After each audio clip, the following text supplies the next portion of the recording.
Welcome back, 1/64 scale diecast collectors. Today I've got an awesome video presentation of some beautiful Castline M2 machines I purchased at my local Walmart. These are a 6-vehicle set that come in one of these card box shipper sleeves, and these are Walmart exclusive.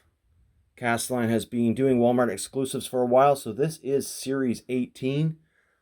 And in this series, there are 6 second-generation Dodge Ram pickup trucks or medium-duty trucks, also known as the DW series, sold from 1960 to 1993.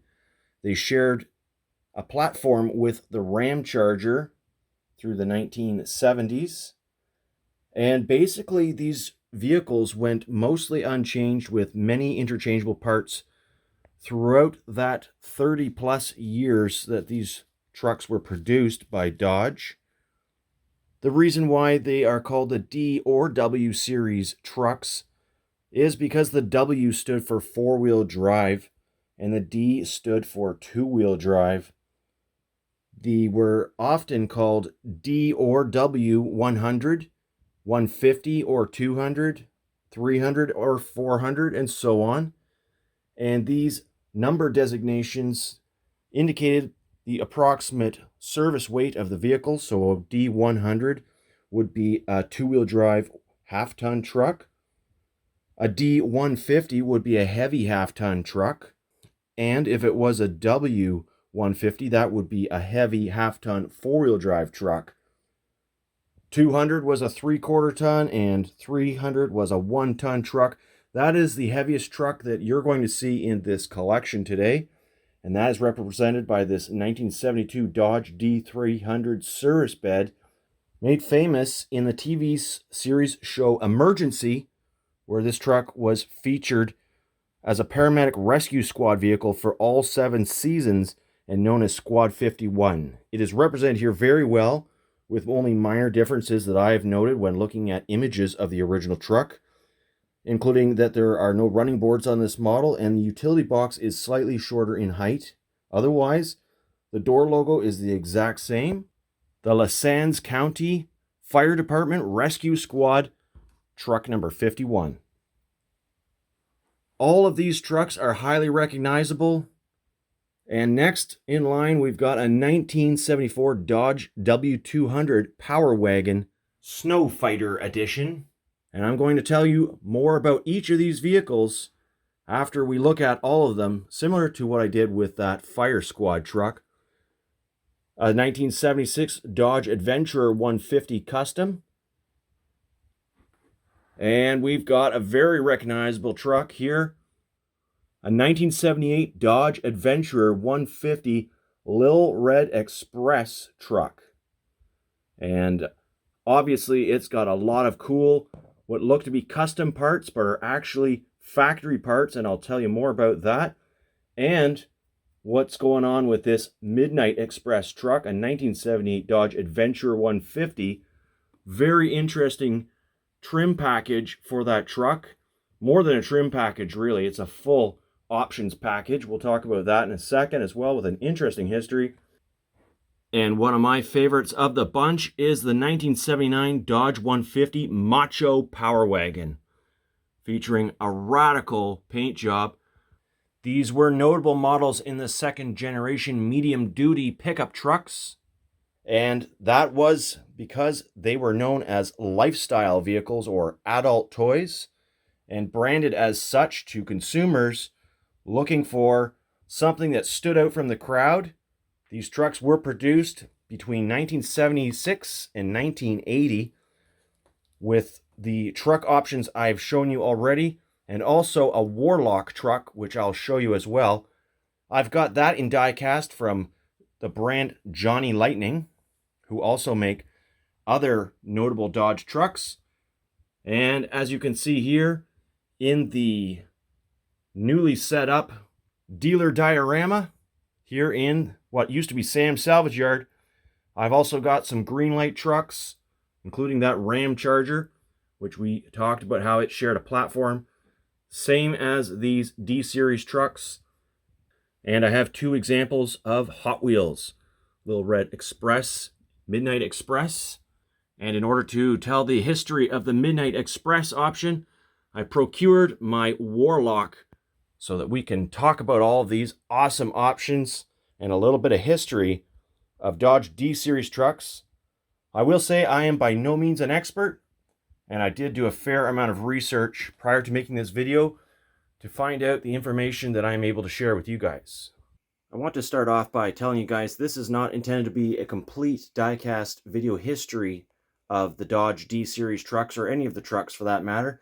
Just an overview out of interest for the content that M2 created with this newest 6-vehicle collection, and as well touching on some of the other Dodge trucks from my other series of vehicles, such as the Hot Wheels, Greenlight, and Johnny Lightning.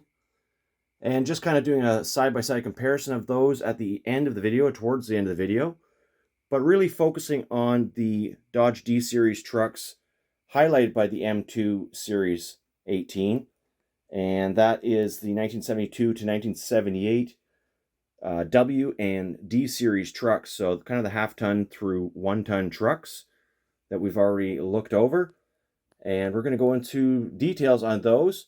But first, a quick history of the Dodge trucks, starting with the first generation Dodge D Series trucks, which was about 1961, I believe, and that featured the dual headlights here. This particular version has the step-side box on it, but it also came with a swept line box, as seen here. And this is a newer model, so second generation, I believe, which started in 1965. There was minor differences between the two, but nothing really major until the third generation, which is 1972, and that extended right through till 1993. However, there was a major body change in 1981, to which, for some reason, as far as I can tell, is still called the third generation, and that may be because they have fully interchangeable parts for the most part with all of the vehicles built previous to 1981 when that facelift happened, and that included a lot of things such as body panels, engine offerings, interior was completely changed, and ultimately in 1993 that was the last of the Dodge D-Series trucks before being rebranded as Dodge Ram. So more information as we go, but that's just kind of the background on the D-Series trucks and the W-Series. They're both the same, of course, D being 2-wheel drive, W being 4-wheel drive. And now in this segment of the video, we are going to look at the details for each particular model, excluding the Rescue 51 truck, because we've already looked at that in the intro. So now looking at the Snow Fighter 1974 Dodge W200, so it's a 4-wheel drive equipped vehicle, and you can see that M2 has done an awesome job with the chassis, showing the drive shafts as well as suspension components and identifying the truck. The date of the truck is also on the license plate, and they did a really nice job showing the actual reflective decal that was part of the package for the Snow Fighter package. And it's funny how they printed Snow Fighter. It's not spelled correctly, really, but very cool. So this was a plow-capable truck, and it was optioned out specifically for that, being a kind of a snow plow truck or a heavy puller, and quite cool that Dodge offered that for just a limited number of years, 1974, I think, right to about 1979. And anyways, lots of features on the truck. We're having trouble getting a focus here, but we will do a roll test for all these trucks when I have a bit of more room to show you that. And one last thing was these trucks were sold in a variety of different colors. It wasn't just blue, but they did all come with that reflective strip on it to make them more visible at night, I guess, when they're out plowing. And now looking at the 1976 Dodge Adventurer. This was a trim package of the trucks offered through the 1970s and actually carried forward from the second generation, where it was called something different, but just basically a higher optioned truck. Now this is a totally customized truck. I have no doubt that there is a real version, a 1.1 of this out there somewhere. However, I was unable to find it by my brief search. This truck in particular is equipped with an SRT Hemi Dodge engine, so very modern engine. It could be one of 3 SRT engines that I know of. and it has a custom cowled hood, blacked out grille and headlights, obviously custom wheels and slammed suspension, smoked windows, and on the base, very different from the W version truck we just looked at, the Snowfighter. This one's obviously the two-wheel drive. So quite a cool little truck. Now, the Adventurer package was the baseline package to be used for the next truck we're going to look at, which is the Lil Red Express. And this was sold in 1978 and 1979 by Dodge as a highly optioned truck, pretty much almost top optioned, although it came with a 360 cubic inch V8, and that was not the largest option of engine available at the time. I believe it was a 440 cubic inch V8. It did have these custom exhaust stacks installed at the factory. These are all factory provided parts for the truck to be sold, including these wooden rails. I believe the bed should have been wood lined as well. And the factory put on a Lil Red Express truck logo right on the door, just like this. You can see the Adventurer package on the front fender, as well as some very nice gold pinstriping. These trucks came with 5-spoke chrome wheels or gold rims, as well with wider than normal tires. So really cool truck. Also the tailgate had kind of a wood finish around it, represented here with kind of gold paint and some silver studs. But we can look at another truck I have in my collection to just kind of see the differences that different manufacturers have taken on that to represent it. So that's a very cool little truck. And the thing about that truck, which I just forgot to mention, was that those exhaust pipes did not meet the noise regulations of several states in the USA. So they were not able to be sold at dealerships. Hence why in the very same year, dealerships took it upon themselves to create the Midnight Express truck option package. And that's what you see here. This was an actual truck, although I don't think that they lowered them at that time. They would have had the same suspension. And this is maybe a newer customization representation here. But the trucks were actually Warlock trucks, another high option truck that basically was one of the highest option trucks in the Adventurer package. And here we have it. I'm going to do a side by side. I'm not going to open this one up. I've had it for a number of years and it's one of my wall displays. They're kind of hard to come by, but same truck you can see. It's got the gold pinstriping, same badging, but the difference here now is the Midnight Express truck badge on the door, the chrome exhaust pipes, the wood trim effects, and the painted tailgate, as well as several other options that were changed to make it the exact same as a Lil Red Express truck. So they took all black Warlock trucks that were released over those same years and made sure that they stayed black and optioned them out as such. Obviously, they would have been an expensive top-of-the-line truck. So that takes us to my favorite truck, which is the 1979 Dodge 150 Macho Power Wagon. This is a half-ton truck. It's a W series truck, so W150, I believe, a heavy half-ton four-wheel drive truck. And it's got the Power Wagon logos all over it, up and down the side of the box, on the tailgate, and just the Power Wagon 150 badge on the front fender. Factory installed roll bars, off-road tires, steel rims available either in yellow or black, so they were painted. This truck was equipped with a short bed. I don't think a long bed was an option. However, interestingly, we're going to do a side-by-side with the Simon & Simon TV series from long ago, where this truck was the main vehicle used in that television show for a number of years. And they actually switched from a 1979 actual Power Wagon to the 1980 Power Wagon. And here it is represented by Hot Wheels. You can see the double stacked headlights for the 1980 model. This one's obviously lifted quite substantially and probably customized by Hot Wheels as they do. But it does have the red and black paint job. Now these trucks commonly featured either the orange, red, or silver paint job, but maybe it's gray actually. I'm just looking at old photographs, but this 1980 version of the truck had a long box, as accurately depicted by Hot Wheels with this retro entertainment release from 2014. The long box was actually not provided as an option when buying a Power Wagon. So that's kind of a little interesting side note. And finally, we're going to just do a roll test with all these awesome trucks out on the table, the Diecast review table, and a couple more comparisons side by sides. I have several Little Red Express trucks to put side by side with the M2. I would have to say, honestly, by far my favorite representations of these Dodge trucks are these M2 trucks, and I was so excited to see these released by Castline. I commend them for awesome presentation. Love these little cubes that they come in with the cardboard sleeves because they're totally reusable. You take your trucks right off the stands, which are held on by little screws, and then just put them right back together again if you want to display them differently. I myself will be displaying these on my Plano display walls in the rest of the Diecast Museum.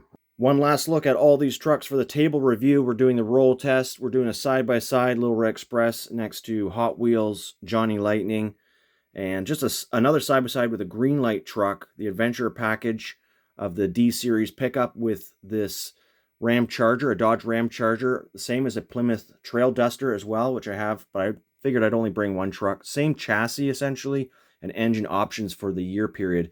Interestingly, Greenlight has not done a pickup truck version of these yet. Maybe they will now that M2 has led the chase with that, leading such a nice array of obviously interesting trucks from that time period. So we're going to go ahead and just do a quick side-by-side, starting with the Little Red Express. So this is a side-by-side showing it next to a Greenlight Ram Charger. They're both manufacturers that do accurate 1/64 scale. So they are obviously very similar to each other in dimensions, which is a good thing. And the wheelbase is a little different. Perhaps there was a change in the wheelbase. Maybe I'm not fully versed on that. Now, M2 has an opening hood. However, I have found it very difficult to open these hoods. And out of these 6 trucks that I tried to, and when I say try, I don't force it completely. The only one I was able to open a little bit was on the Power Wagon. That's as far as I'm willing to go. I'm seeing it binding up here at the windowsill. So it would have been nice to see those open up completely, and maybe M2 can address that further future casting releases. But for now, I am just super pleased to see these trucks. We'll put the Greenlight truck in the time to go back to the shelf tray. That's what I use these to transport the vehicles I have back and forth to the Diecast Museum. It's quite handy. That's out of a 48-car Diecast tray from years ago. So again, side by side, just to see these trucks up close. This is the Midnight Express with the Little Red Express. And of course, my hands are now all in the way that they're off their display bases. But, you know, this is how you're probably accustomed to seeing trucks if you watch my channel for any length of time, is getting them out loose for the loose review. So first truck I'm going to compare the M2 to is the Johnny Lightning. Now, this is from years ago, this Johnny Lightning release. You can see it's got a cast window and painted silver. It's missing the wood that would have come with this optioned out truck completely, which is unusual. And some minor differences on how the logo was displayed on the back of the tailgate for Little Red Express. Otherwise, these trucks are pretty much the same. There's a few, some fewer details for the Johnny Lightning, but the hood opens nicely. Engine is kind of hard to see being all glossy and black. Now, this is the same casting as used in this 2016 release from Classic Gold of the Warlock. Same truck, obviously just without those exhaust stacks on it, accurately depicting the Warlock without all those modifications, but otherwise same trucks. Now we've got Hot Wheels. Hot Wheels did a release of these several times. This is the premium release. It's also commonly found as a mainline. Metal chassis here with rubber tires, but a much smaller scale, clearly, than 1/64 scale. Probably closer to 1/70th scale. And again, just like the Johnny Lightning, doesn't have the wooden rails in the back of the truck as it should. However, more accurately, it does have the wood grain sort of treatment for around the Little Red Express, Little Red truck, I should say, on the back, which was different as we saw in Johnny Lightning. And just a lot less details in the casting, and of course no opening hood. But it's a Hot Wheel. They are always a little more customized that way. So, very nice. I have to say this is the top Little Red Express 1/64 scale or close truck that I've ever seen on the market. And here we have it with the Midnight Express. So you can see the differences between those two. I only have a Hot Wheels to compare it to. Again, missing the bed rails. Slightly higher detailed wood grain for around the box of the truck. And yeah, you get the point. And then once again, a really good close-up of the Johnny Lightning Warlock with that little Midnight Express truck. Not Lil, just Midnight Express. You can see the pinstriping is basically the same. It might be missing on this one, I'm not sure. Maybe not, because they did repaint all these trucks for this dealer option pack of Midnight Express versus Warlock. And otherwise, really cool to see them side by side. Roll test for these trucks, impeccable. M2 has impeccable rolling wheels and axles. There's no flaws whatsoever on any of these trucks that I've noticed. And we have the Snow Fighter with that really nice detailed decal. Nice detailed plow, and as you could see, it rolls perfectly. It's just ever so slightly off the ground. So it really, only if you push on it can you even hear it lightly scrape. Fantastic rolling abilities for these vehicles. Same for the Macho Power Wagon. Even with these big rubber tires, which have the actual brand of Goodyear on them. Very nicely done with the print. And yeah, just really cool to see these things out. We've seen this truck too, even with the big dualies on it. It rolls really well. Now it does have a little bit of a warble, a little bit of a wallop or whatever with those dualies, but those are a lot of rubber to get straightened out for this scale of vehicle. And they do stick out too far from this utility box, but again, this box isn't really big enough for this truck. It would be nice to see M2 come out with a bigger utility bed box for some of their older and larger actual vehicles like this Dodge. So either way, it still looks great in my opinion, and certainly customizers have and will do what they want to make it the most accurate in their mind. Now the 1976 Adventurer, it rolls really well also, as I can say, and I don't really have much more to say on this truck, given that I couldn't find out any information on the actual truck it represents. Then obviously it would be one very fast truck, and probably pretty hard to control, being a two-wheel drive with either 475 to potentially 800 and something horsepower that those three SRT Hemi engines available over the last few years have produced. And of course, they've been available as crate drop-in engines, which a lot of shops have really enjoyed putting into Dodge products, not to mention other types of manufacture. So that's my review on these vehicles, and I just really enjoyed doing a little history dive on these trucks because I have had quite a bit of experience over the years driving the older Dodge trucks, specifically the third generation trucks produced around the late 1980s, much more similar to this version. And we are going to be doing another video shortly in the future on the Greenlight. It's going to be more of a focus on the Greenlight third generation trucks that are all about 1981 and newer. As I said, they haven't produced any of these 70s trucks. They have produced a lot of the first and second generation 60s Dodge D-Series trucks. So it's interesting that they kind of skipped over the 70s series with the exception of the Ram Charger. Until now, potentially, maybe they'll be making that soon. Well, I hope you enjoyed the video, and if you're after any of these, now's the time to get them. Christmas 2023 is approaching. They are available in Walmart. Happy hunting and good luck.